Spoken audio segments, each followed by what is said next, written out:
My name is Julia Forian. I'm a PM on the Outlook Calendar team, and I'm really excited to be here today to talk with you all about Calendar. I've been really looking forward to Thursday, mostly because it's the Calendar session, but also because we get to go to Universal Studios tonight, which I'm really excited about. Does anyone know the first ride that they're gonna ride? The Boss, awesome. I thought I was gonna have to bribe someone to give me an answer, but that's for you. I actually put them up here, so I really want this to be an interactive presentation. So if you have a question or if we're interacting, I have some prizes up here to give to you. So I started to write down what we're going to talk about today. We've broken this deck up into 5 sections, and we thought it'd be fun to take the liberty to guess how excited you are going to be as we go through this. So the first section ramps up real fast. We're going to talk about a lot of reliability and performance improvements. So we hope that you kind of get excited first about shared calendars, and then we keep going on after that. The second section we're going to talk about is top feature requests. And if you see that first spike right there, that's commandlets, because we're assuming that you're going to get really excited about that. And then the third section is intelligence. And so we're going to talk a little bit about what's coming up and going. It just spikes down just a little bit because it's only for Office 365 Online. And then we're going to talk a little bit about best practices, and then we're going to end it with some summary and Q&A. And we hope you leave really excited for what's coming up in Calendar. All right, so these slides are kind of framed in the way that we want you to perceive Outlook Calendar. And I know in the past we haven't always fulfilled all these goals for you, but we are really working hard to make sure that Outlook Calendar is fast and reliable and consistent across applications. Those are 3 big pillars for us. So the first one we're going to talk about, which is one of the major projects we're in progress on, is calendar sharing. So how can we make that fast, reliable, and consistent? So last Ignite, we told you 3 goals that we had for calendar sharing. The first one is that there's simple and consistent permissions across your clients. So it should be the same set of permissions no matter where you are. It should be simple to share your calendar. The second promise we told you last Ignite was that all your calendars would be on all your applications. Even your mobile phones, even third-party apps, your calendars, wherever your mailbox is. And the third promise that we made was fast and reliable viewing and editing of shared calendars. And so I'm going to go through our progress on each of these goals. We've finished some of them. We're still in progress on a lot of them across the clients. So the first one of simple, consistent permissions is done in every client except Mac right now. The Windows update is coming out in the November monthly channel for click-to-run customers. And I'll show you what it looks like as well.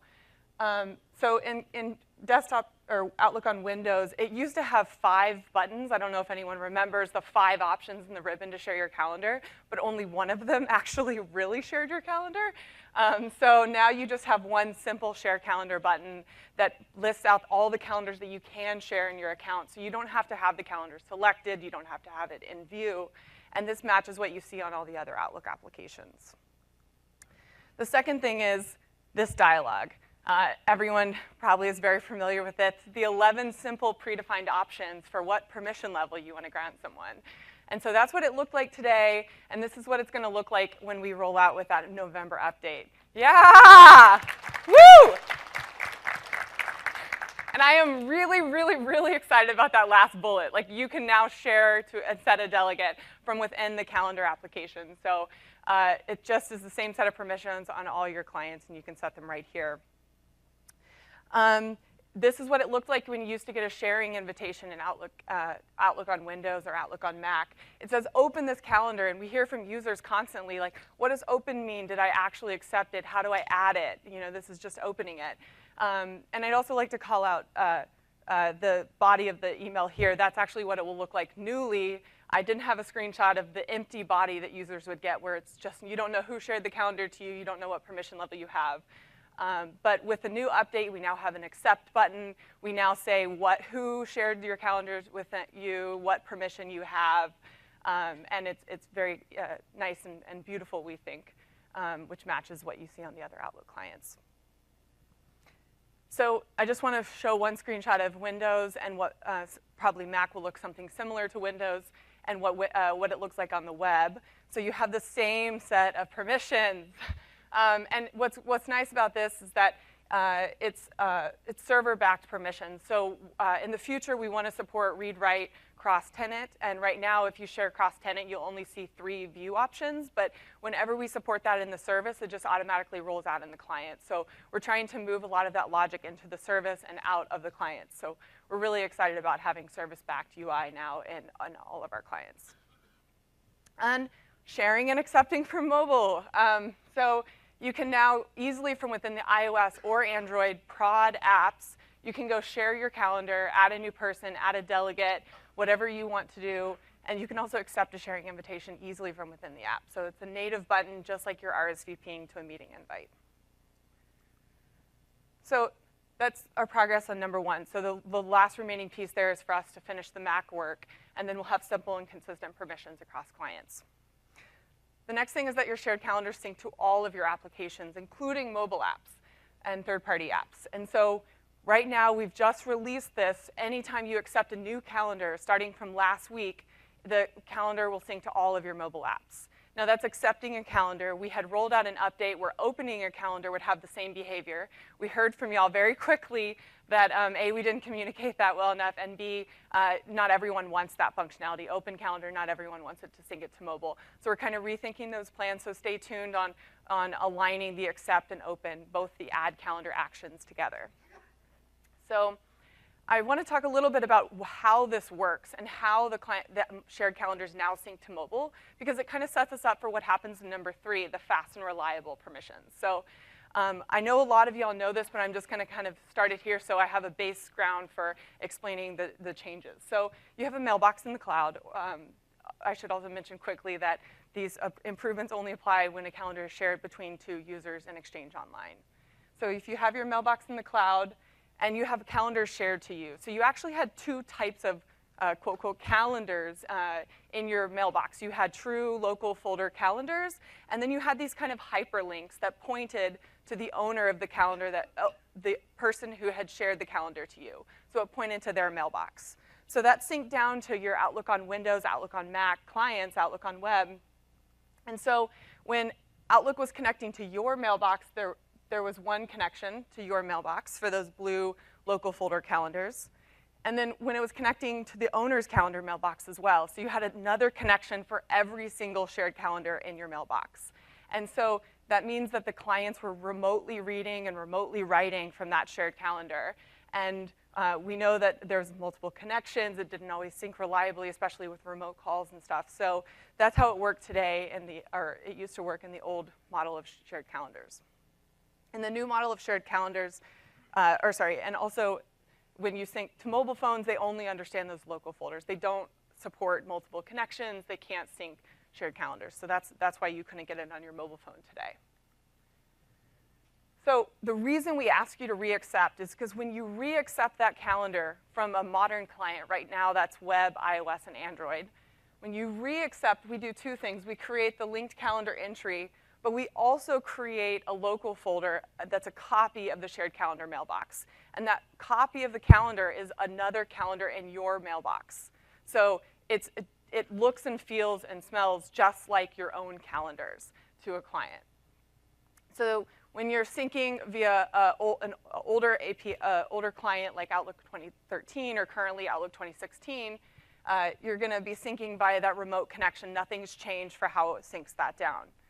But when you're syncing on a mobile phone, it's going to sync down that local copy of the shared calendar just like it syncs down your own calendar. So that's why it's going to be fast and reliable, because it's just going to be like syncing one of your own calendars down to your mailbox. And when Outlook on Windows and Outlook on Mac updates their clients, they'll also start syncing that local folder copy rather than the linked calendar entry. So that means that all clients will be doing local edits, local writes, on their copy, and then when it syncs up to the service handles how to redirect that to the owner's calendar, how to instantly update all the other copies that exist in the service. So that's why we require you to re-accept. We're really not trying to add more work, but I should also call out that sometime over the next year, we'll start upgrading existing calendars. So we'll kind of be re-accepting for you in the service, but we wanted to start out first with an opt-in beta so that y'all could get a chance to become familiar with it before we start upgrading all of your users' calendars. And this is fast and reliable viewing and editing. So on modern clients like Outlook on Web, iOS, Android, and Windows 10 Calendar, or any third-party app that syncs via EAS and REST, you're gonna have fast and reliable viewing and editing because they're gonna be syncing that local folder copy. On Windows, the ETAs for reading and writing from the local copy are Q2 of 2018 for the monthly channel and January of 2019 for the semi-annual channel. So we really, if you have some delegates, if you have someone who's really, really interested in these shared calendar updates, it's great to get them on the monthly channel now so that they'll get those changes as they come out. We're working on Mac, but we don't yet have an ETA of when the Mac changes will roll out. So what's next for shared calendars? I kind of said a little bit already, but we're really interested in cross-tenant. We hear from y'all that that's a big scenario, and being able to read, write cross-tenant is really important. Today, we don't even yet support instant syncing cross-tenant, so that's where we're gonna start first. And then after that, we're gonna start going into read-write calendar sharing cross-tenant. We also wanna make a lot of improvements to reminders and notifications on shared calendars. So right now, when we started syncing down that local folder, it's the third-party application started saying, oh, that's my calendar, and started popping reminders and showing you meeting invitations and stuff like that. So because they can't differentiate between your own calendars and your shared calendars. So we're having to figure out how to do a little bit of a workaround so that third-party clients won't pop reminders, but on Outlook apps, you can have the awesome reminder experience and manage reminders for that shared calendar. We hear from delegates a lot that they want to receive an email notification when their manager changes something on the calendar. So they want to know if something happens that they weren't yet aware of. And so we'll allow delegates or anyone who is a recipient of a shared calendar to subscribe to meeting changes via email. And the last thing is we're going to just help delegates kind of manage some of these inbox emails that they get. So we hear that there's a lot of backup delegates. So when their teammate goes on vacation, they're responsible for managing that manager's calendar, but they don't normally want to get those meeting invitations only once in a while. And so we're going to allow you, with inbox rules natively, to manage those delegated meeting messages. Okay, so there's a whole, if you are having trouble sleeping on the plane and you just really need some help, this is your URL for you. It's a very lengthy, detailed document about where we are with shared calendars architecture, where we're going, some of the limitations. So for example, you can share to a security group today, but we don't support instant syncing if there's more than 100 members in the security group, but some other little things like that. So this is a great place to go if you have some more questions about calendar sharing. Okay, so faster free busy. This is another thing we talked about last Ignite that we're gonna start rolling out in early 2013. So last Ignite, what we demoed was we started caching free busy for people that you emailed with frequently. So we were using the people service to know who those important people were to you, and then we were caching their free busy in your mailbox. So when you went to Scheduling Assistant, instead of fanning out to everyone's individual mailboxes to get free busy information, which can take seconds and feels really, really slow, if we went to your mailbox and everyone was in your cache, someone that you scheduled with frequently or you emailed with frequently, we would return it super fast. And it's within milliseconds when we're returning from the cache. So it's really, really fast. And we've spent an entire year trying to figure out how do we optimize who we cache for you, how do we optimize when we cache and when we update that cache. So the next thing we did was we built a service about who you meet with frequently. This was something that we didn't have yet in the people APIs. The second thing we did was we updated the cache every time the calendar changes. Originally, we were only updating the cache once a day. So now if you receive a meeting invite and your calendar changes, all the caches of your calendar update in the service. Then we started doing individual conference rooms because we realized it's not just people, it's conference rooms that you're checking free busy for. But then we had to do conference room lists because you go into the Windows client and you pick a room list and it's not the conference, it's all the conference rooms, not the ones that you always schedule. So that's kind of where we were. And then we said, oh, well, we got a lot from internal people. They said, well, I changed permissions on the calendar and it didn't show immediately. So we started updating the cache when your permission changes on the calendar. So if someone changes that default user, we're gonna update all the copies of their cache in the service. And this is where we are now.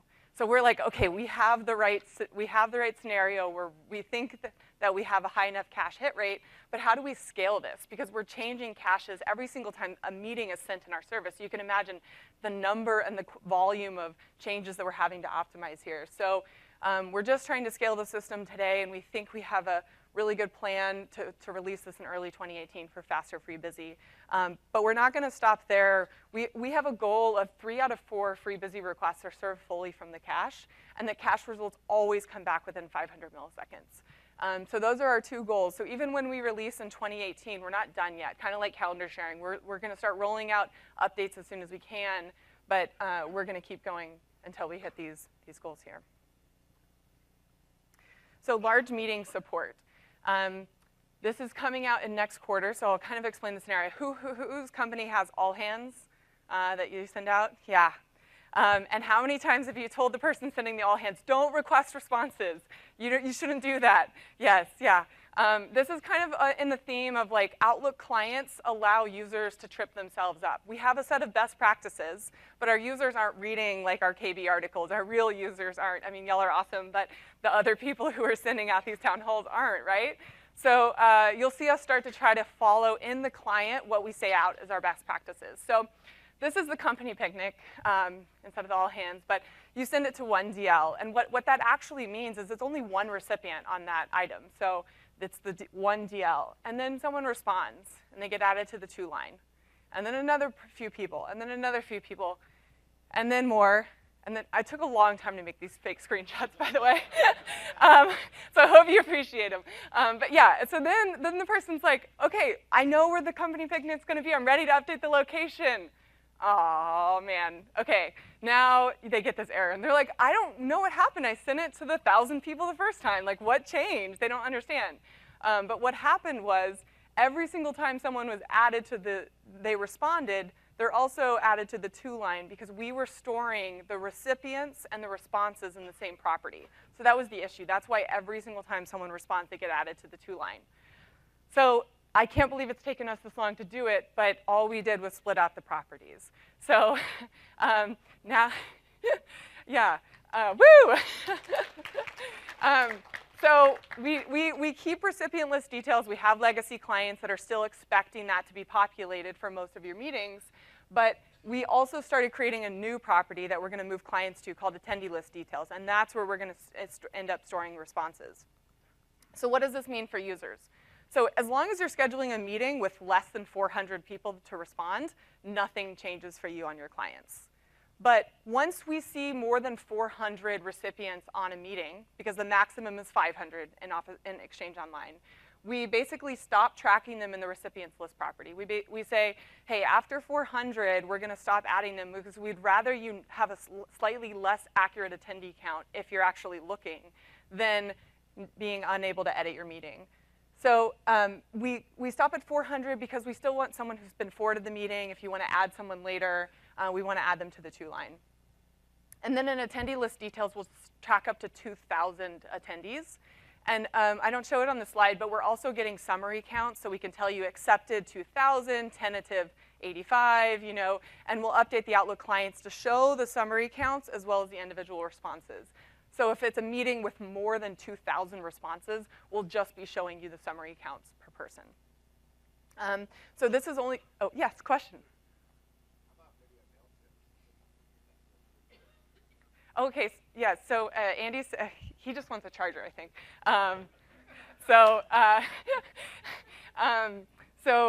Yeah, he's suggesting a mail tip letting the user know that they're not gonna be tracked. That's an excellent idea and definitely something that we should do so they understand like why is it gonna be different across clients. And when we roll this out in Q4, we actually haven't done that second bullet point yet. So even on the web, our most up-to-date client, you won't see the 2,000 responses, but know that it's coming soon. We just wanted to like prevent new meetings from getting broken first. But this is what we do to tell the organizer when it crosses that 400 threshold. I love the mail tip idea, so we should also do that for sure. But we also send you an email saying, hey, your meeting has so many responses now that you might not see all the responses in all the Outlook clients. And it links to an article that we tried to write very end-user friendly, so whenever you try playing around with this, you can go check it out and give me feedback if we can make the article more clear. I just want to say, I didn't want to spam the entire Outlook org just to get the screenshot, so we kind of did a override. So it says 4, but it will say 400 for your users, I promise. Yeah, question? Okay, great question. Here, will you run? Sorry, I'm not a baseball. I don't want to knock someone's head off over there. Changing the organizer is definitely something we want to do, and I'm actually going to talk about it a little bit later when we get to recurring series, so stay tuned for that answer. Okay, so question, yeah.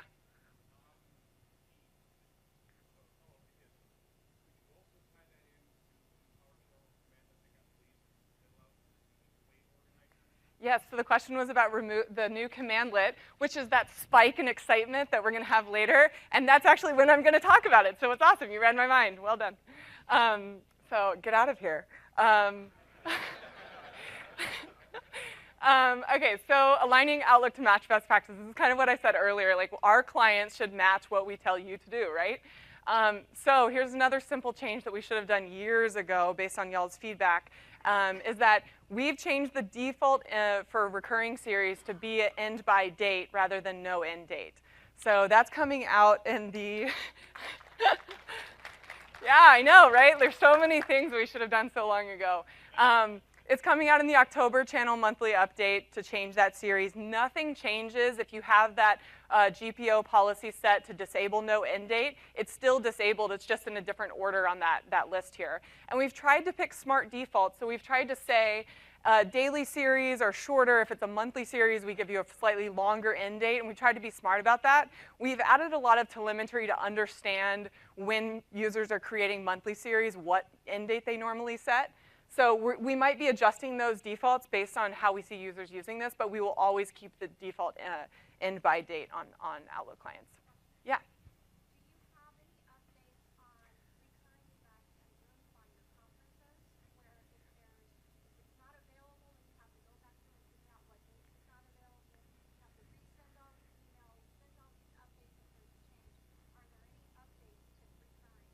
Yeah, so the question was, I'm trying to book locations for recurring meetings, and it's not working. My teammate Paul here had an amazing session on locations, a theater session on locations earlier this week. So he mentions it a little bit, but we are working on the ability to return location suggestions for recurring series as well.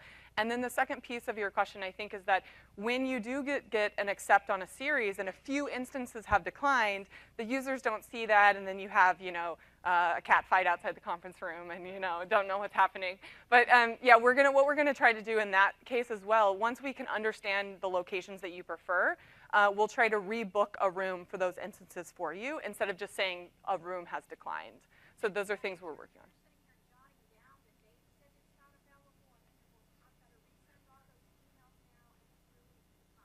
Yeah, I totally agree. We're definitely, I am hoping we have a great demo for that next Ignite for sure. Yeah, question.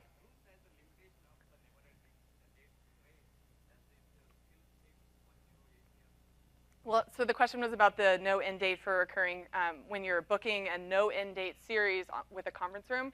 That's part of those location suggestions that we want to do. We want to tell you, hey, you're adding a conference room to a series without an end date, and you're going to get a decline. Similarly, if you don't have access to book the room and you've selected this room, we want to tell you, you don't have access to book this room, you should book another room.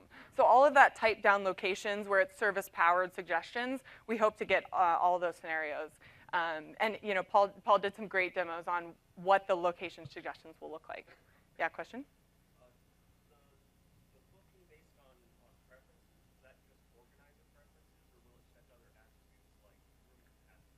Yeah, so it will.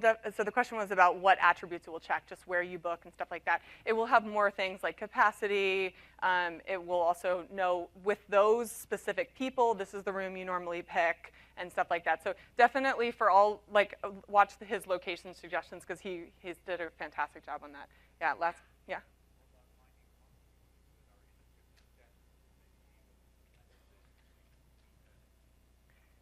Yeah, so the question was about cross-tenant room lists. Stay tuned for cross-tenant improvements next year. That's definitely on our list. We haven't fully said how and what order we're going to tackle those cross-tenant questions. Sorry, I do have more prizes over here. Don't worry if you're on this side of the room. But why am I getting no questions from over here? Okay, yes.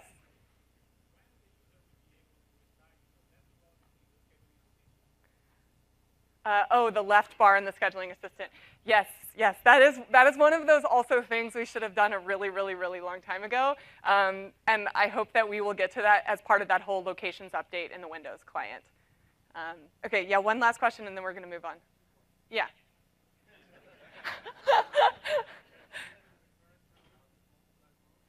Yes, actually, so the question was about recurring series in Outlook Mobile. I'm going to show a demo of how to create recurring series from Outlook Mobile in a little bit later. Yes, can you share your calendar from Outlook Mobile? Heck yes. On the prod app, go check it out right now from your seat if your teammate's in the room, and then they can accept as well from the mobile app. Okay, so some of the in-progress work that we want to be talking about next year. So recurring series, like there's been a ton of questions about recurring series. We don't want to just fix reliability of recurring series, but we also want to add new features. So we are in the design process right now of how to change a recurring series from this date forward or cancel from this date forward without resetting exceptions. So this is in progress, and it's definitely something that we plan to be demoing for you at Next Ignite or have released already by Next Ignite. Faster web client. So y'all have seen those Outlook.com beta that's super fast and cool, and everyone's really excited about it. And it is coming to the enterprise Outlook on the web as well. We don't have a timeline yet for it, but you'll definitely see a faster, much faster web client for enterprise. And then easier to create online meetings. This has been another one that we hear the Skype add-in gets disabled constantly. Users don't like having to be signed into Skype to create an online meeting. So we built a Skype API that clients can call to create an online meeting quickly, and that's how you can create Skype meetings from mobile today. That's how you can create Skype meetings from web as well. And then it's going to be coming as well to Windows and Mac Teams, something that's a little bit further out but in progress. And it will use Skype or Teams, whichever your team is using, but it will essentially create the online meeting coordinates without you having to be signed into the client. Okay, so demo of calendar sharing.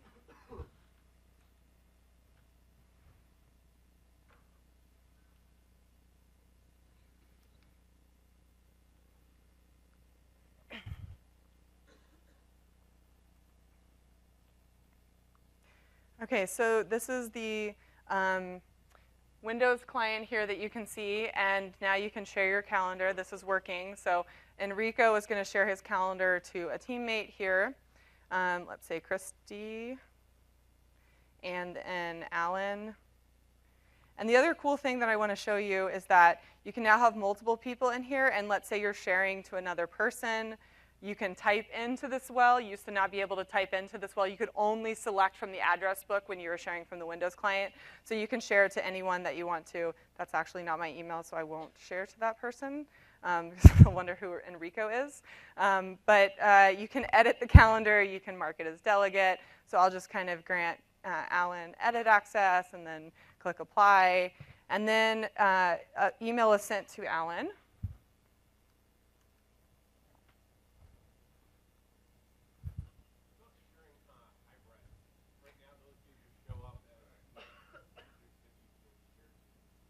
Oh, sharing. Yeah, we haven't made any changes to the cross-prem sharing in Windows client right now.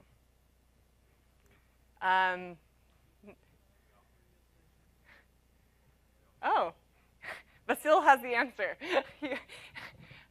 Yeah, so yeah, hybrid sharing, I guess, is now supported in the Windows client. That's great. Thank you, Vasil. Give him a charger too. Okay, so this is accepting a sharing invitation. So you can see I received it right here. I can accept it from the message list today. I can also click here if I had wanted to. And when I click view, I'm taken and I can see the shared calendar on the mobile phone right there. So you can see his stuff. Yeah. And then because we love Android equally as much as iOS over here, I just want to show the demo quickly in the Android client as well.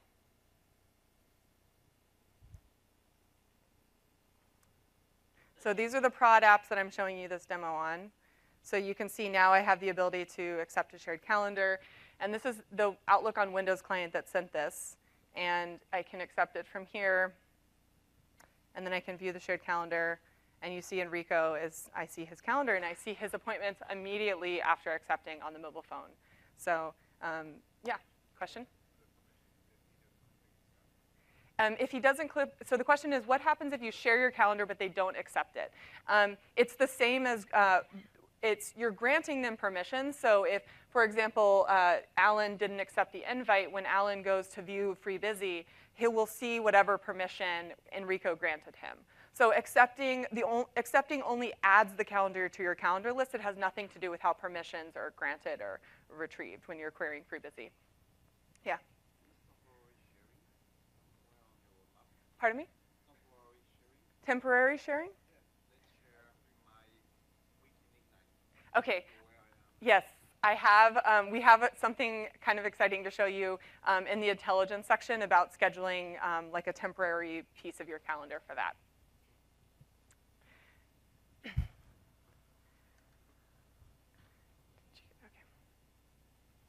All right, so those are the calendar sharing improvements in Windows.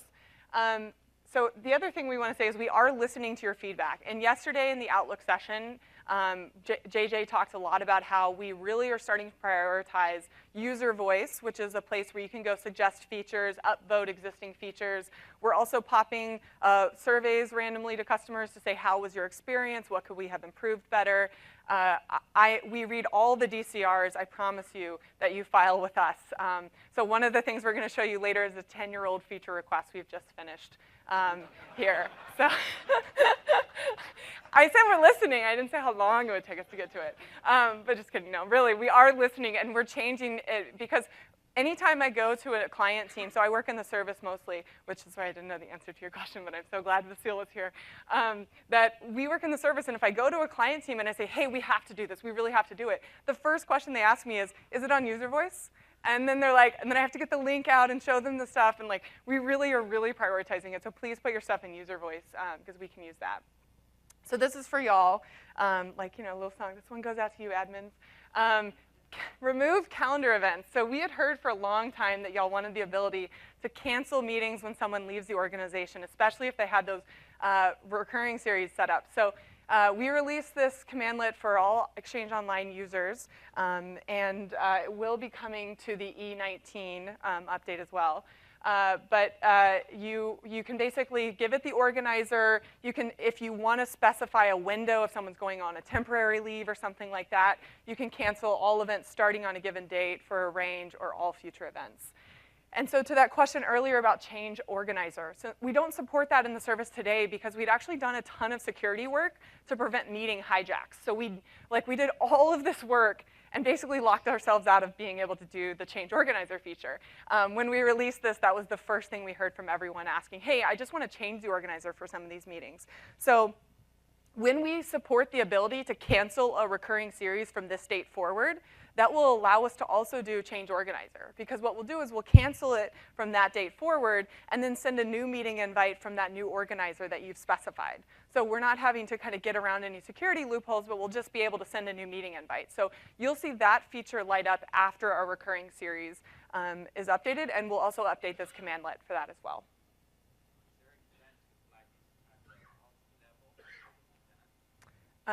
So the question, what do you mean by policy level for the whole tenant?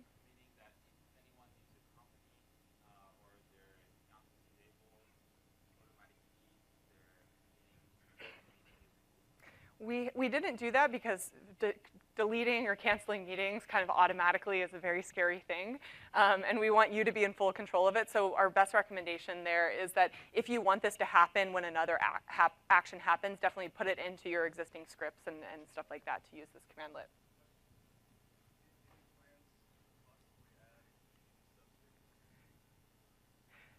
Yeah, so but after change organizer, the top two questions we got was, one, I want to basically query based on certain types of meetings, and the second one we got was we want to add a message in that cancellation to say, so-and-so has left the company, so canceling the meeting. Because it would be weird if someone's left the company and all of a sudden cancellations are coming from that mailbox. And so those are two requests that we're going to work on sometime this year.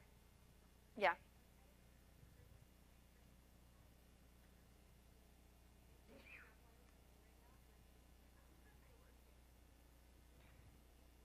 Yeah. Yeah, so the question was about two people co-authoring a meeting together, which is something you can do from a group calendar today. It's something we've started playing around with, but we have to, there's some cases where in legacy clients, the co-organizer's edits wouldn't always happen. So we're trying to figure out how to make that work. So stay tuned for something that in probably end of next year, because it requires some major client updates on that. Yeah.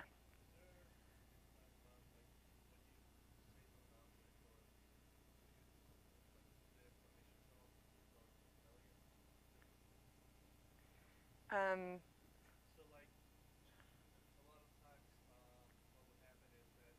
would happen is that if they are sent a meeting request or something like that, then sometimes a user whose calendar they had access to would then they keep getting an email, this account of this account. Okay, that's something interesting I hadn't thought of. Come find up with me afterwards, and I'd love to hear what you think we should do on that. Okay, so mobile improvements. So mobile now has the exact same, almost the exact same functionality as your Outlook on Windows, Outlook on Web, Outlook on Mac client. So you can schedule everything that you want to do from the mobile client. So this is an example of the mobile form in our dev app. Once these final few features land, you can do everything from your mobile phone. So this is kind of a fun feature. It's not like a functional feature, but when you create a meeting for mobile, you automatically get an icon that kind of matches what's happening in the meeting. You can actually now have the full scheduling assistant in the mobile phone. Once you add people and you click on that time or date in the app, you'll be able to see everyone's free busy and if they're free or not, and I'll demo what that looks like. It's really, really fun to play with. And then you can also add a location. So in Paul's session, he demoed finding a conference room and checking if the conference room is free directly from the mobile phone. You can also flip a quick toggle and have Skype added to your meeting. You can set how you want the meeting to show, out of office, free, tentative, busy, everything from the mobile phone. You can mark an event as private, which will be huge for delegates as they start to be able to create meetings from their mobile phone. And then you can also be able to create recurring appointments directly from the mobile phone. So everything you can do in the mobile phone, you can now do here. So I see some hands raising. I didn't expect y'all would actually be engaging so much on day number 4. So let's hold I think I might actually ask to hold questions until end, and then we can kind of follow up with all of them. But I love the engagement. That's awesome. And I'm not sure if I'm out of chargers yet. We might see a drop in the chart. Everyone's going down after that. Okay, so this is what the scheduling assistant looks like. So you can see as you drag it up and down, it's green or red based on if people are free. So I'll demo that later. I had put released for Android because I think it's updating today, and if it doesn't come out today, it's coming out next week for the Android Prod app, but it's already out for the iOS app. So you can also edit a response before declining. So this is going to be rolling out sometime in the next month or two for the iOS app, and then sometime in Q4 for Android app. But it's really, really lightweight. It doesn't add any more taps to your existing response today if you don't want to add a comment, but you also now have the ability to add a comment from the mobile phone. And then one-touch dial. So now if the telephone link is formatted with commas or semicolons, you can also quickly dial that. We released it in iOS, and there's a few more improvements coming to the Android app before we are considering it fully done there. And then if you have other calendars that you want to see on your mobile phone, if you're a big sports fan, if you like a certain TV show, you can add it here. Fun fact, I'm from Dallas, Texas, and Dallas Cowboys are the #1 added sports calendar. So if you're from Dallas, what? If you're from Dallas, add the calendar so we stay on top. Otherwise, add your favorite team. We'll see what city has the best IT admins. Dallas. Anyway, so that's kind of, you can add other calendars to your calendar app. So this is the 10-year-old feature request. So I dug up this email from 2006 where a PFE is emailing saying, hey, I think y'all missed this in Outlook 2003. There's a bug, and my customers really want it. This is 2006. So we are finally allowing you to disable forwarding on a meeting invitation. So when you create a meeting invite from the web, you already have the option to request responses. Now you also have the option to uncheck allow forwarding. And so when that's turned on, users won't be able to forward the meeting. And then, yeah! I'm actually going to go through how we do this because maybe your mind is like, oh, that's so cool. And then your next question is like, well, what if they're using a legacy client? Are they still going to be able to forward? So we'll explain like how we're going to try to do our very, very best to block all forwards here. And if you're a recipient and you receive a meeting, we'll let you know, hey, this meeting has prevented forwarding. This will be on the meeting message as well as the calendar item. We're going to say, hey, you cannot forward this meeting, and that's why that option is disabled for you. Okay, so behind the scenes in Outlook. I really wanted to have a video of like my dev like coding on this, but she was like really not into that, so it's just this. But okay, so today, let's say you're using an Exchange, a cloud or on-prem, doesn't matter, and you're on a modern client that has updated to respect the do not forward flag. So in those clients, the forward option is going to be disabled. It's super simple. The user can't even use the client to forward the meeting invite, so regardless of where it's hosted. So let's say you're in Exchange Online, currently Exchange Online. This is something we're gonna update on-prem servers as well to do because we think it's really important to the feature, especially to be able to block all forwards. But starting right now, you're going to be Exchange Online. You're going to be a legacy client or a third-party app, anywhere that we haven't disabled the forward. So you're going to send that forward, and it's going to go to the Exchange Online transport servers. And then what we're going to do is we're going to say, this meeting message can't be forwarded. So we're going to send an NDR back to the person. And I promise you guys this NDR is actually pretty good looking. It's not one of those like ugly, like, you know, hexadecimal codes and the user's like not sure what happened. This actually, we internally call it the joyous NDR, so you should feel a lot of joy when you get this. It should be beautiful. I'll show you a screenshot in just a second. But we're going to basically block that. And when we update on-prem servers, it will be the same behavior. So if an on-prem server receives a meeting message forward or a meet calendar item forward on something that has been marked as do not forward, it's going to also send that same NDR. And then if you're on-prem and a legacy client, without on-prem being updated, you'll also be able to forward the item, and there's nothing that we can do in that transport to block the forward. So this is our current plan, and I'm presenting it to y'all because we aren't sure the best way to do it, and y'all know users so awesomely, so if you can come up and tell me what you think we should do in this case, I'd really appreciate it. What we're thinking of doing is updating that meeting forward notification that the organizer gets to say, hey, we know this meeting was forwarded, but it's only because we couldn't intercept it or we couldn't block the forward, but we're not sure how to handle this case. We think this is like the hardest part of this scenario, so if you have a recommendation of what we should do here, please come find me afterwards. Gmail, did you want that slide? Okay, so yeah, we can't block meeting forwards in third-party clients, and especially third-party servers. So if you forward it outside, so IRM mail actually blocks it and encrypts it so they can't even read it. So we were debating for a very long time, very intense debates about what to do here.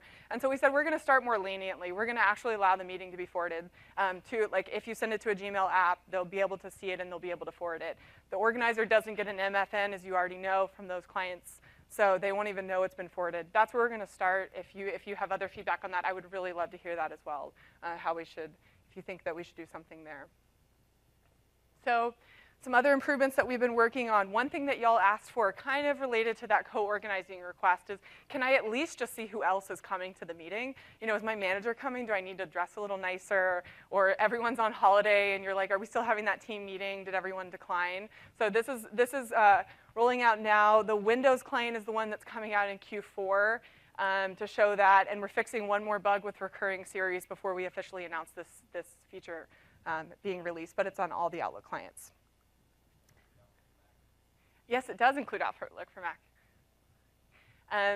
So this is another thing that we added to the Outlook on Web, and I know most of you probably don't even use Outlook on Web to set your automatic replies, but we have heard from a lot of people is like, please block my calendar when I go out of office. I just want to clear all my meetings when I go out. So we built some experience in the web client, mostly to see what options people pick and how is it used and that kind of stuff, but we want you to be able to set an OOF and do everything else that you need to do, clear your calendar, cancel and decline meetings, everything like that, directly from the automatic replies dialog. So we're currently designing how this would look in the Windows automatic reply dialog, and then we'll probably also make some updates to the web experience, but just letting you know we are working on how to make OOFs more easier to do. Recurring OOFs is not something that we have on our, it's a 10-year-old feature request. Okay, so check back in 2027 and we'll get back to you. Yeah, no, but seriously, put it on user voice. If it's on user voice, like, it really does help a lot, so put it there. Okay, so in progress work, what are some of your other top feature requests that we're working on? So we're working on the ability to update a meeting without everyone having to re-respond to the meeting. So you just want to add an attachment, you want to change that title. Yeah, I see some applause in the front, that's awesome. Yeah, we're really excited about that. We're also allowing you to view declined events on modern clients. So we're trying to figure out how do we show those declined events so that you can re-respond or re-accept if you want. And then we're also working on meeting polls. So a lot of you use the Find Time add-in, you know, we're working on building a native meeting poll experience within the Outlook clients as well. So the mobile calendar improvements here.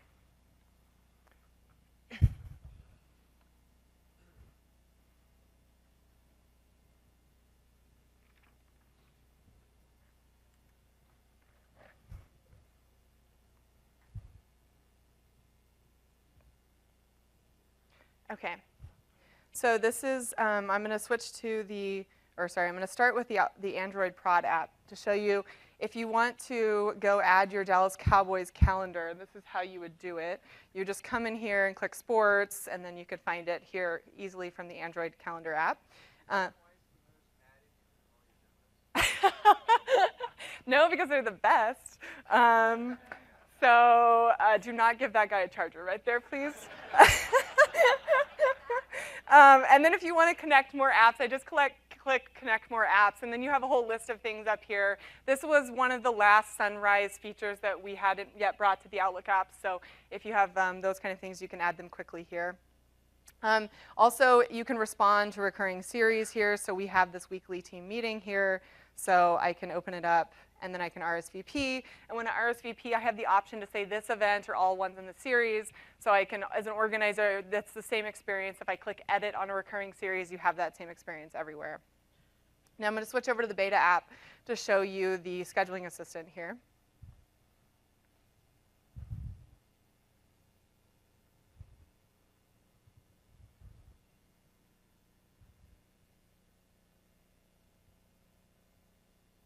So I'm going to add two colleagues here, just really quickly.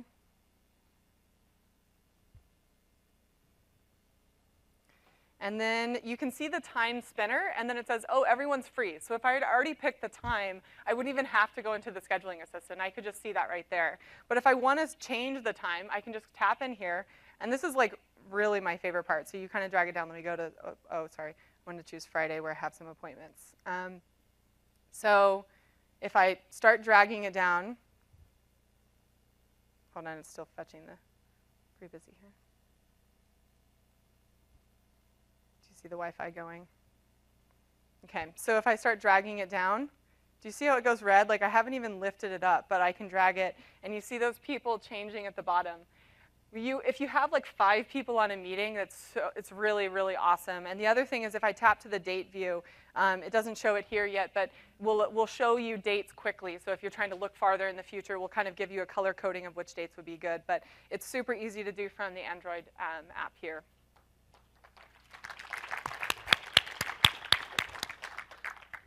So excited. I can't wait to tell all the devs how excited y'all were about so many of these features. So I'm going to switch to the iOS dev app here to show you the full scheduling form. So if I go into here, into calendar, so that form that I showed you earlier that's a live form. So I showed you the title, the scheduling assistant, location, repeating. Oops, oh, sorry. Thank you, guys.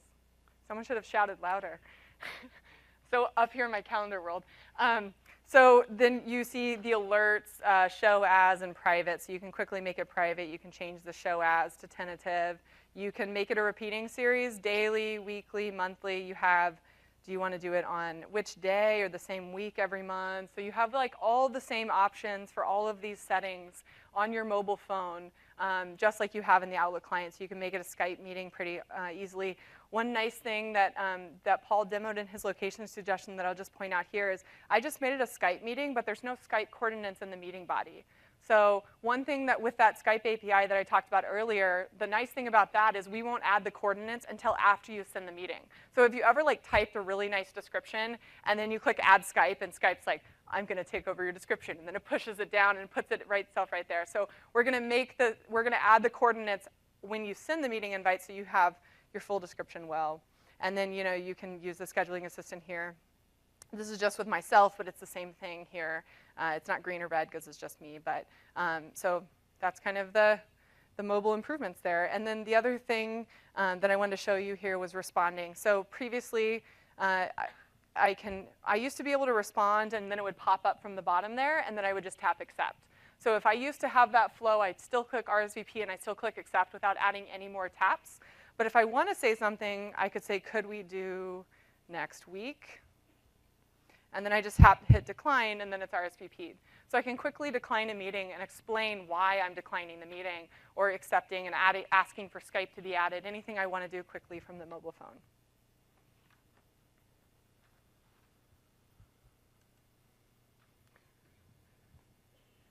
Oh, sorry, I forgot about my do not forward demo.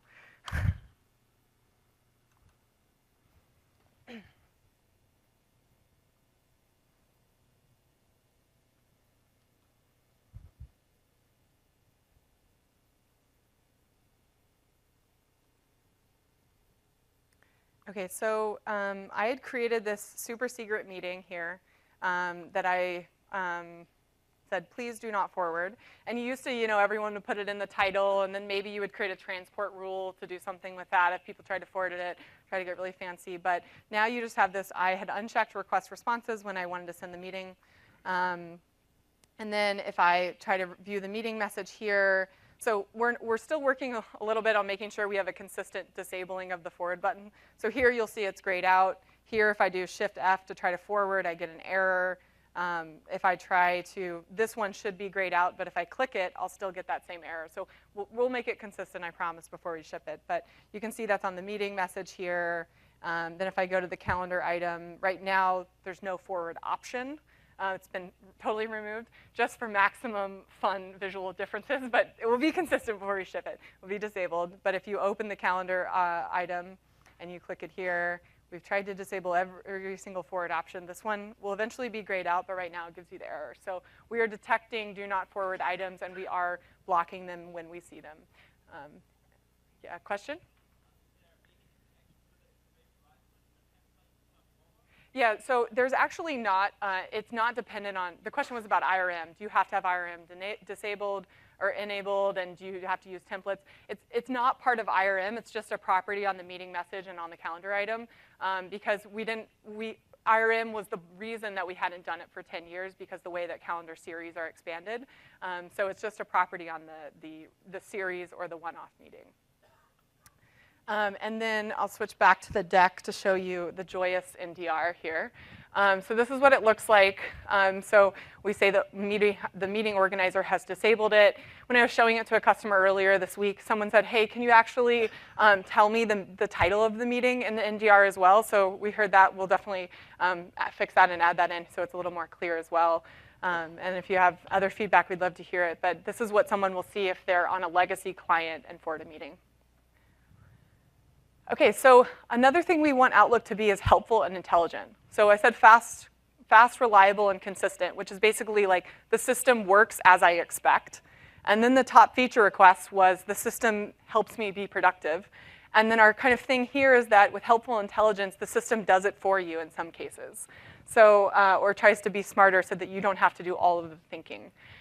So these are some screenshots from Paul's awesome location suggestion, which I highly recommend watching. And you can see here, right as you tap into the well on both Windows and mobile, shown here side by side, you'll get location suggestions. So there's string places that you had written, there's conference rooms with free busy information, and there's even public places like Daniel's Broiler restaurant there for you with address and everything. So as you start to type, if it's a public location, you can start to see that you'll get the location suggestions resolved around the name of that public place.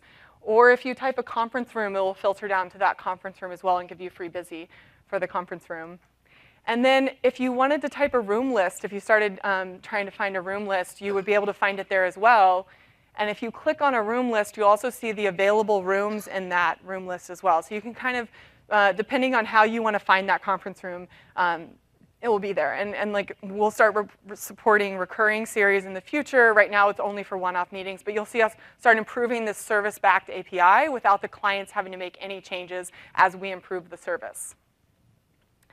So in Q4 of this year, you'll see this light up in web. The public type-down location suggestions is already live in web.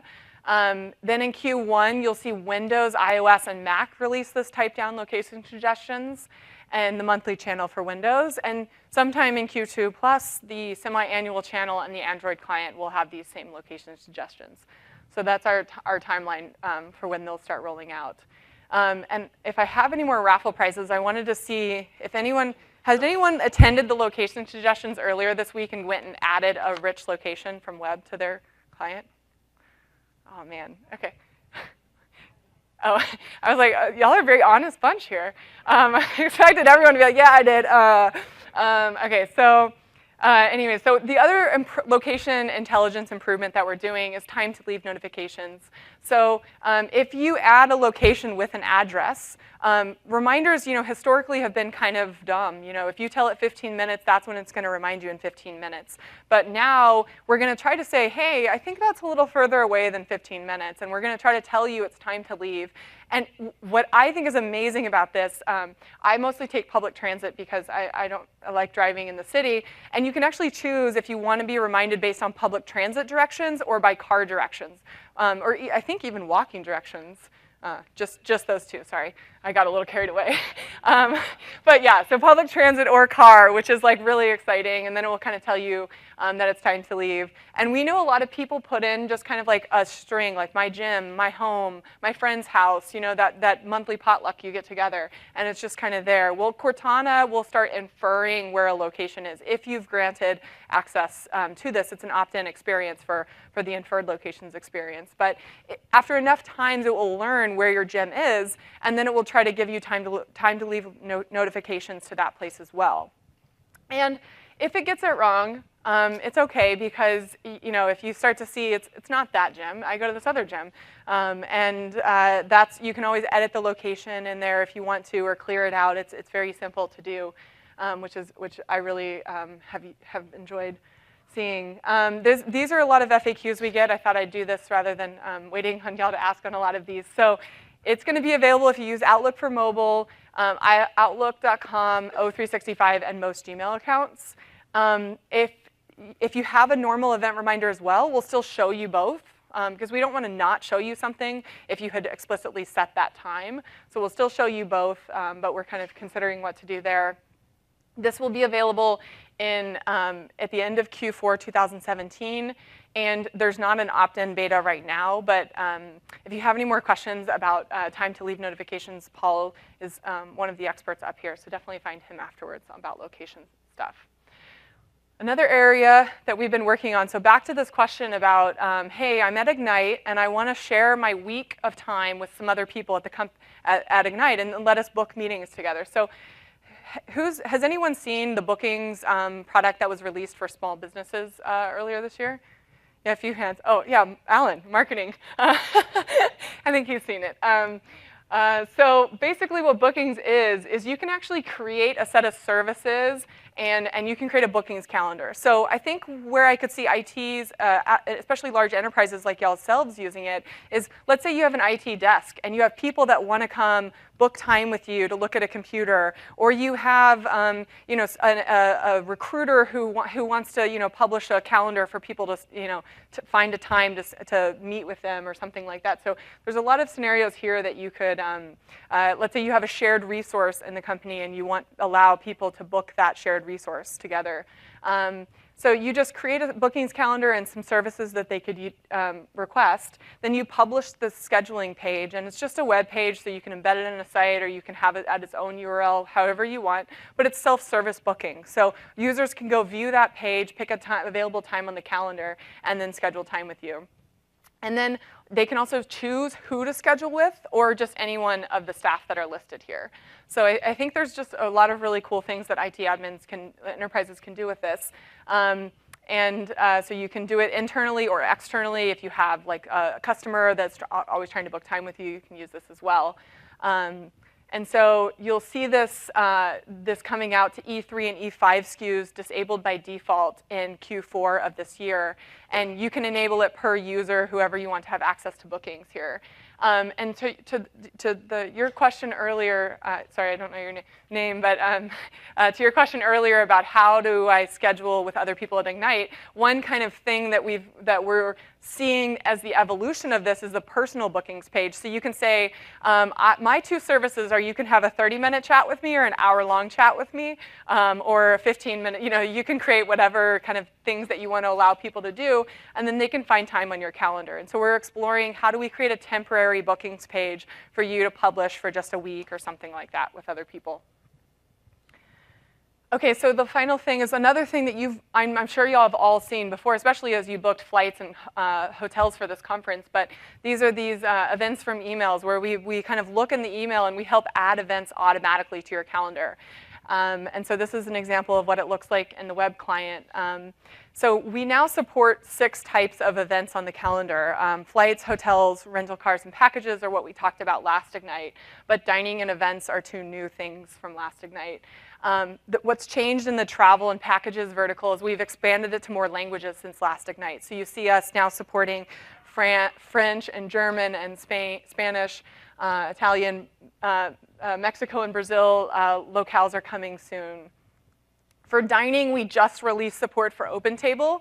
So another question I had, does anyone book an OpenTable restaurant this week and see it automatically added to your calendar? Yeah, you did, Greg. Oh, nice. Sorry, no charger for you.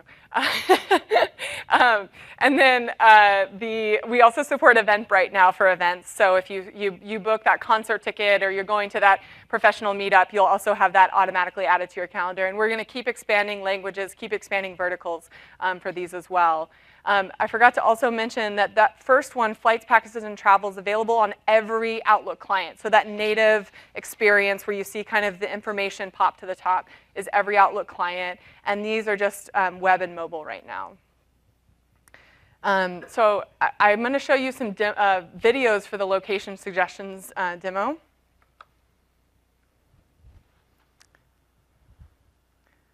So this is working code yesterday. So you can see it come down with the initial query suggestions. As you're typing, it's kind of searching online on your address book, and then you see that it pops up with free right there. So this is the experience that's going to be released in the web, and then Windows, Mac, and iOS in Q1 of next year. And then if you want to type multiple locations, this is, oh, sorry, I think I've restarted that same video.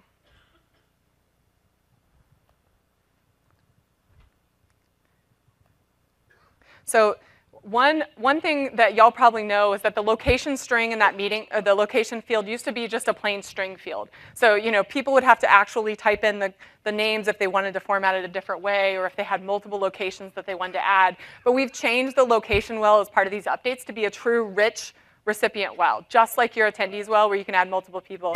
Yeah, it's really exciting. So you can see here that Paul's selected one conference room, and then he's just going to go add Skype to the meeting, and Skype becomes its own location in the location field, which is really awesome. So you see here, we just add online meeting. You now have 2 locations for this meeting. And we also say, hey, your Skype meeting's been created, but don't worry about that nothing's showing up in your description. We'll add it after you send the meeting invite. So we're not going to mess with your trying to write out your meeting agenda or whatever that you're trying to add to that meeting.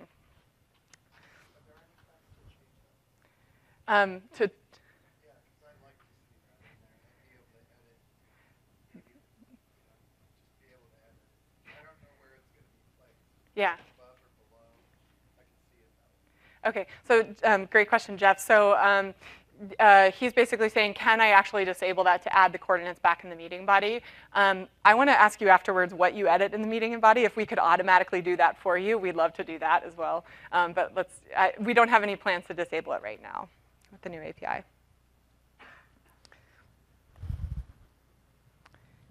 And so the other thing is just the location list that I talked about. So let's say you're meeting with some people in another building and you don't actually know the room names there, so you don't know what to type down for.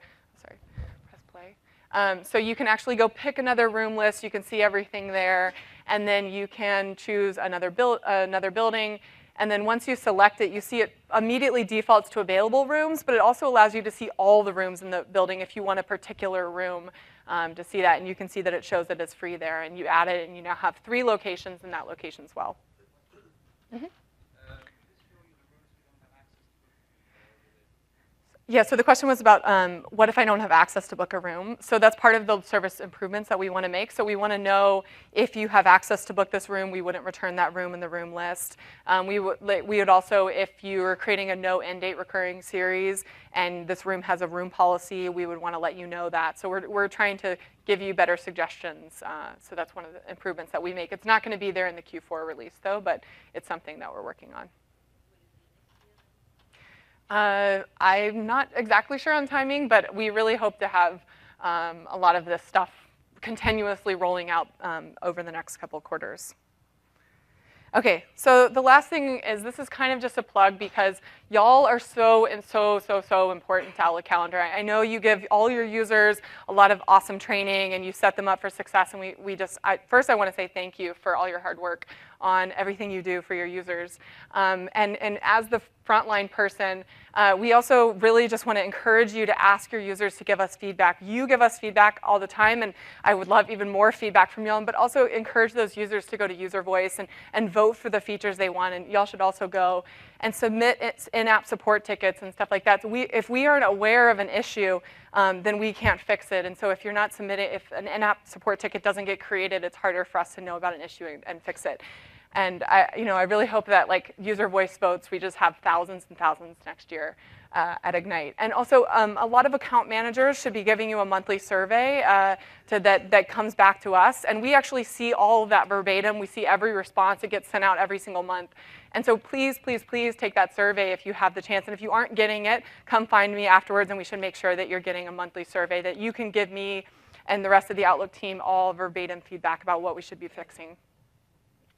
And then this is that point in the chart where I thought you might be a little less excited about, but this is click to run. I mean, a lot of our updates are coming out so fast for monthly, and if you can get users on click to run, even some of your users on monthly channel, they'll also start to see improvements faster.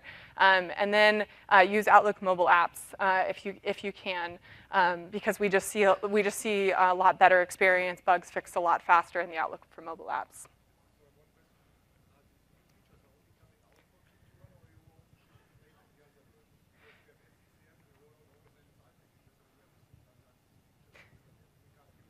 Yeah, so the question was about are these features coming to the MSI versions as well? It differs per feature. Some of the features, like the calendar sharing improvements, are only coming to click to run. I would say mostly it's almost always click to run, just because we can ensure that we have the ability to update if anything needs to be updated faster. And new this last week, we created a tech community finally for calendar. So we're really excited, and we are monitoring this. So please, please, please go post a question to us. If you have any calendar feedback, any calendar questions, we are there to answer it directly to you. I brought a box of business cards if anyone wants my personal email address or work email address.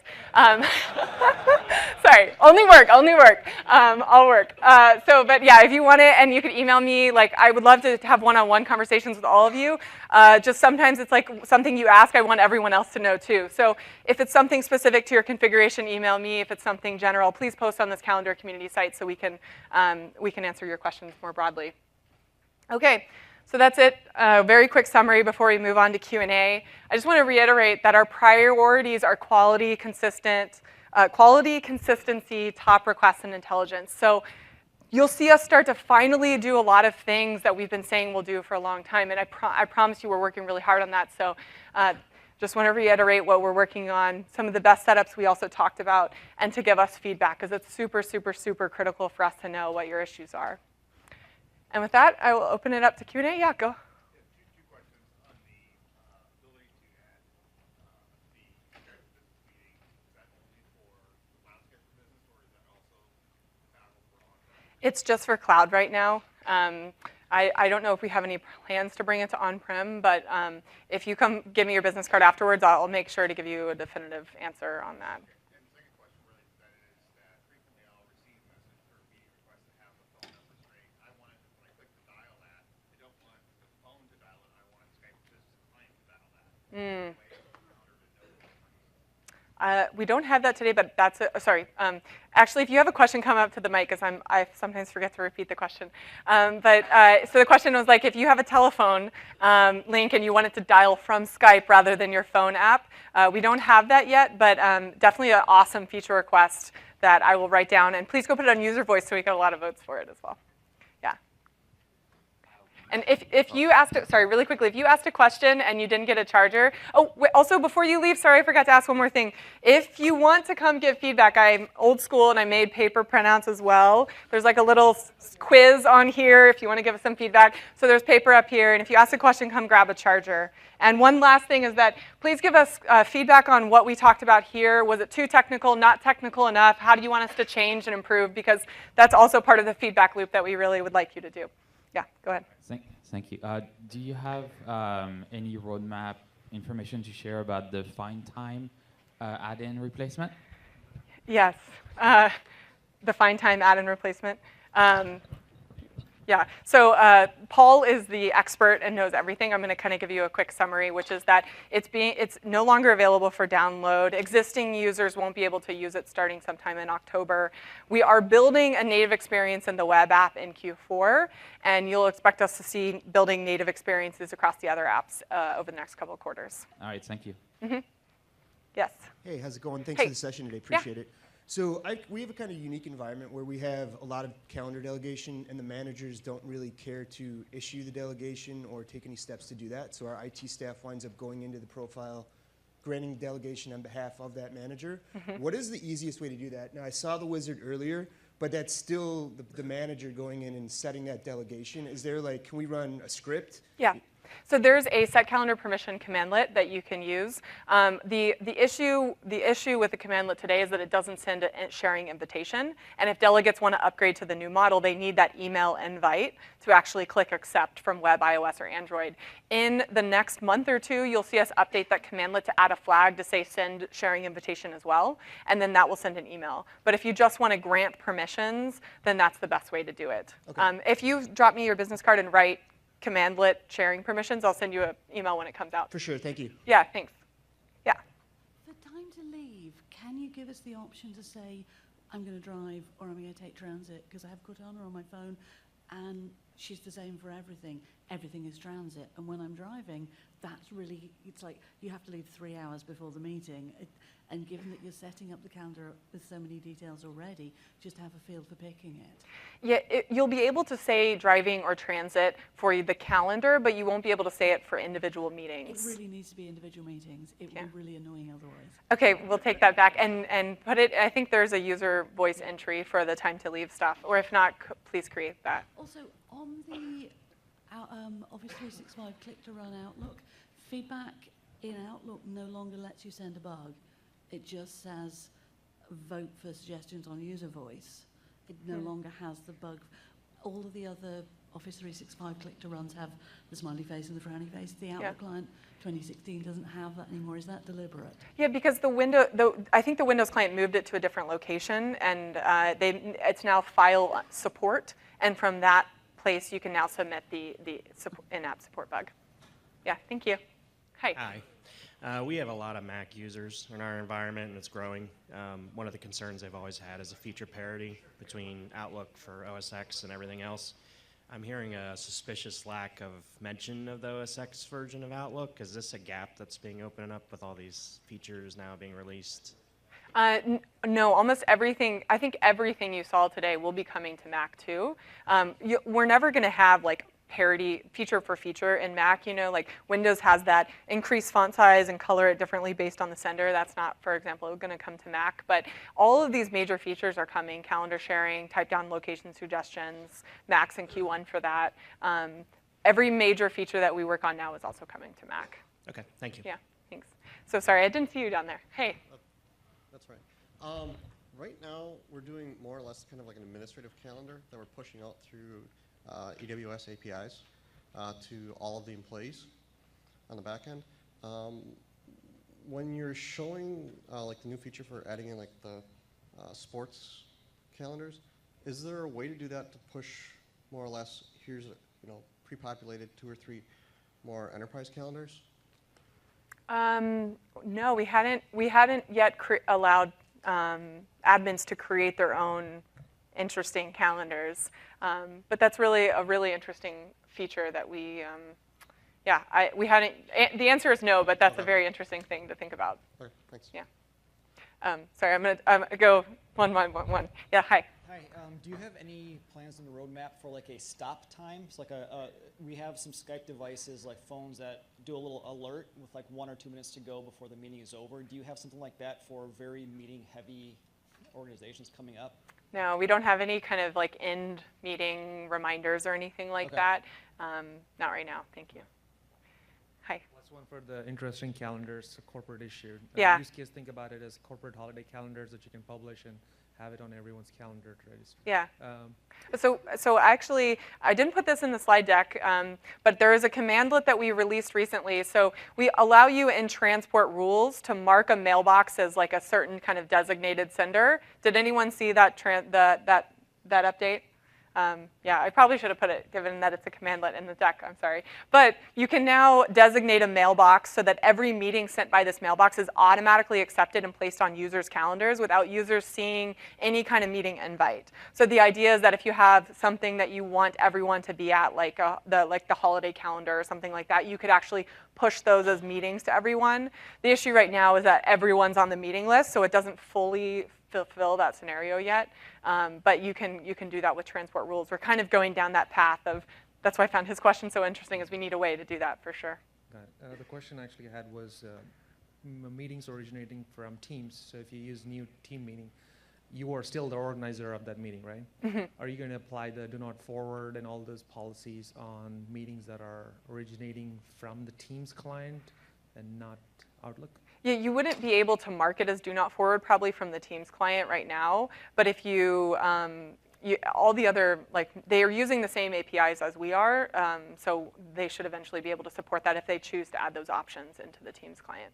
Got it. Cool. Thank you. Sure. Hey. My question is more between Outlook and SharePoint.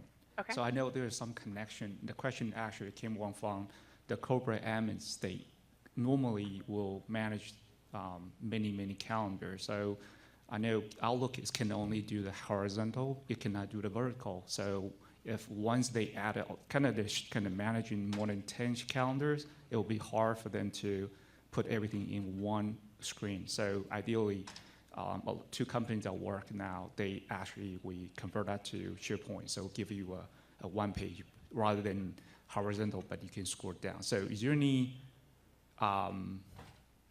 improvement or any things that you guys would think to add calendar to easy to transit to SharePoint side? No, we aren't investing in that kind of path for calendaring. But if there's a UI that's easier to find a time, like in scheduling grid or something like that, if there's something like that, I'd love to see a screenshot and see how we can look at that. Yeah, and then because Outlook, I know for our experience, even though Outlook 2013, if you add more than 9 calendars, sharing calendars, is that particular client, Outlook is having more performance issue, crash a lot. Yeah, so that's going to be resolved with the shared calendars update. So when you're when you're viewing the calendar from your local copy, it's going to work fine. That's only coming though to 2016 click to run. So 2013 users are still going to remotely fetch that calendar, and we'll still have those performance issues. But if you are on an updated client, you'll select 10, and they'll just like zoom in like that. It's super fast when you do it like that. All right. Yeah, and then, oh, sorry, I should have put this out. Send me the screenshot of the scheduling grid that you wanted to have. No more on that one. No more on that. Okay, hi. A few years back, we had major issues with invitees forwarding meeting invites, where Outlook 2013 totally in the cloud, and since then, nobody can forward invites. We haven't done it, but it was like your best practice out there, and it's still listed out there as a best practice. You were that issue, and you know if And It's been I'm resolved. not aware of that particular issue, but we're now allowing you to ensure forwarding is not blocked if you want that. But if you're having issues and you want to be able to forward a meeting but can't do it, I don't know that particular one, and I'd love to hear more about it. Yeah, because we had a PFE on site for like a few weeks and couldn't figure out the problem. Yeah, come grab my business card and send me an email afterwards. Hi.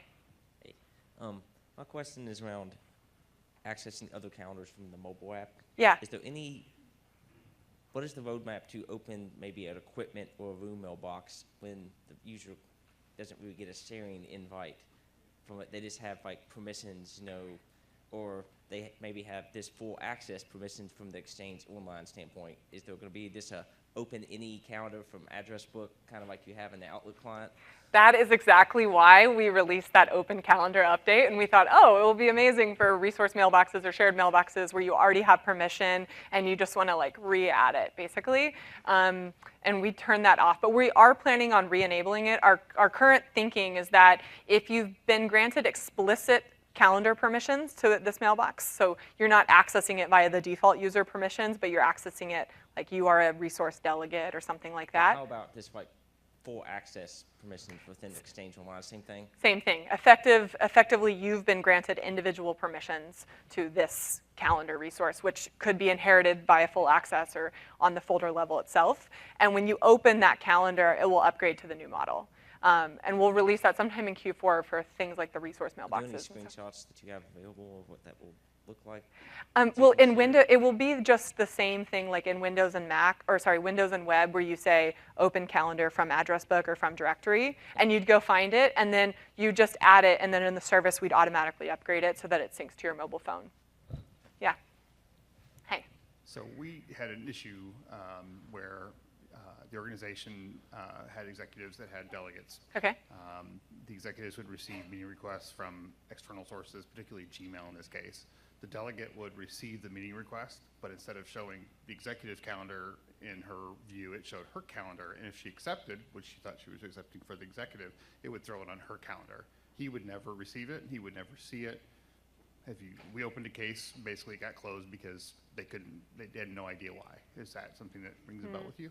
No, I haven't seen that issue. Okay. We could reproduce it like daily. It was not an issue to reproduce it on our end. So, and this is all in service, 2016 client, click to run, current build.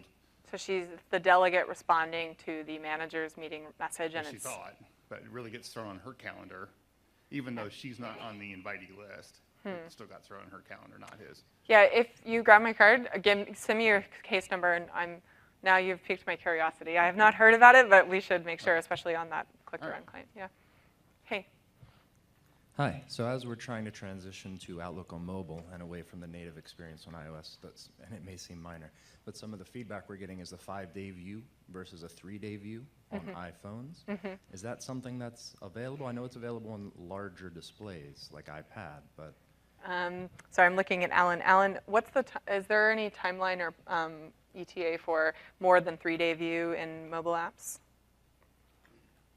No. Okay. But I have seen it on user voice. It's like kind of high up there.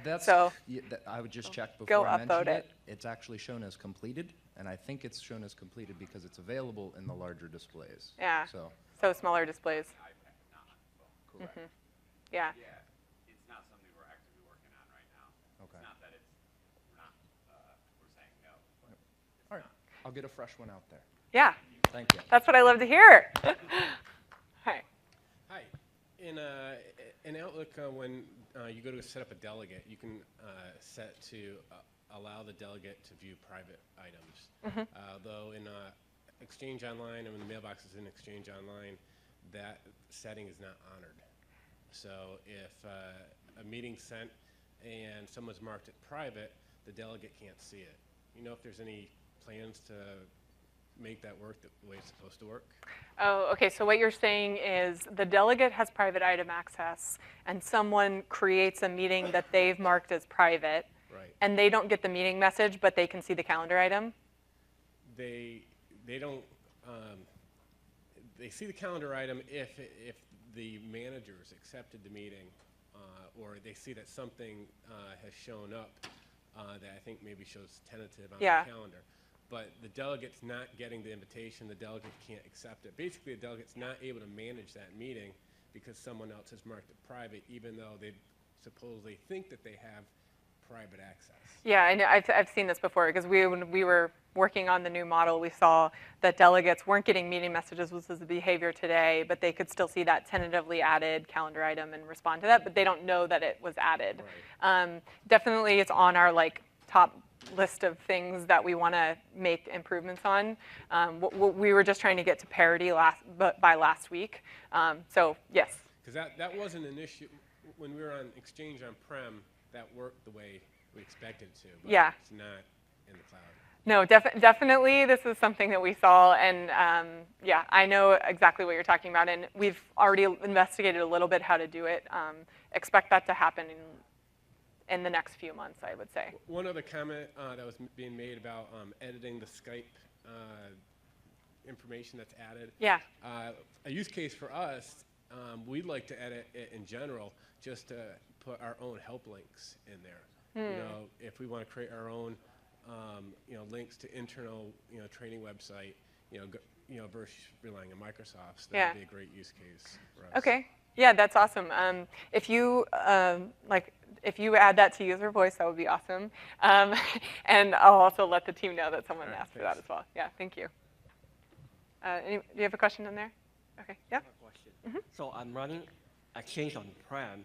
To get all these benefits, do I have to go to the cloud to get all this stuff? Everything we showed today is going to be cloud only, like new model sharing, the location improvements, do not forward. Some of those things, like we will release the attendee experience for do not forward to Exchange 2016. But the option to create a do not forward meeting would be in E19. Unfortunately, it's really not because we're trying to hold all the cool functionality in the cloud, but a lot of it depends on our ability to, for example, in calendar sharing, instantly sync. And for location improvements, it's like a continuous model that needs to be updated so quickly that that's why we can't bring some of that to the on-prem. But yeah. So there's no plan at all? No plan. Okay, Yeah. thank you. Sorry. Yeah. Question, yeah. Okay. And I don't know if this is so much a question, but just kind of wondering. Could you talk into the mic, though? Sorry, I was trying to avoid the mic. At my organization, we're really manager delegate heavy, and we see a ton of instances of admin assistants reporting meetings that were scheduled and falling off of calendars.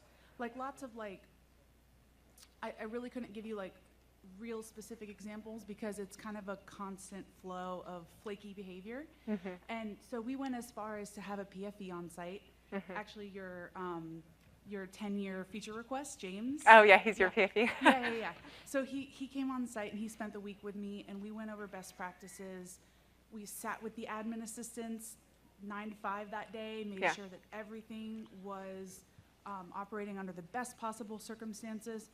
And I still have a meeting with my CTO later today to explain why stuff isn't running perfect. So just kind of wanted to know, will all of the improvements that you talked about earlier in the deck, will we see some of those behaviors go away?